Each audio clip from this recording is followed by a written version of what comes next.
Des experts chinois se sont réunis pour discuter de moyens pour la Chine d'atteindre les objectifs de son pic d'émissions de carbone d'ici 2030 et la neutralité carbone d'ici 2060. Les précisions, toujours avec nos confrères de CCTV+. Avec l'objectif d'atteindre son pic d'émissions de carbone d'ici 2030 et la neutralité carbone d'ici 2060, la Chine fait face à des défis historiques. L'intervalle entre les deux objectifs en Chine est de 30 ans, alors que celui des États-Unis est de 43 ans et pour l'Union européenne, il est de 71 ans. Le temps est donc vraiment limité et la pression est énorme. Les experts disent qu'il n'y a pas de temps à perdre pour la Chine et les autres pays.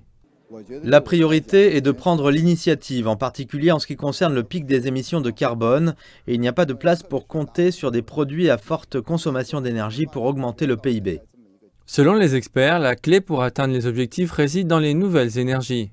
L'avenir des systèmes d'énergie à faible émission de carbone dépendra de l'expansion continue du rôle des énergies renouvelables. La Chine prévoit d'augmenter son énergie éolienne et photovoltaïque de 11% à environ 16,5% de sa consommation totale d'électricité d'ici 2025 et le pays explore des moyens de fabriquer une énergie hydrogène rentable. Nous utilisons l'énergie solaire pour électrolyser l'eau et produire de l'hydrogène qui remplacera les matériaux de production d'énergie que nous utilisons actuellement, comme le charbon. Mais actuellement, les coûts sont encore élevés, alors nous allons travailler avec d'autres pour les réduire. La Chine a récemment tenu des discussions avec d'autres pays pour faire face à la crise climatique. Les experts affirment que remettre l'accord de Paris sur la bonne voie sera crucial pour la coopération mondiale.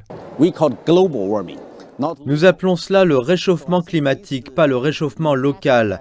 Donc je pense qu'il faut que les Nations Unies et d'autres organisations internationales s'assurent que tous les pays le fassent. Sinon, c'est juste parler.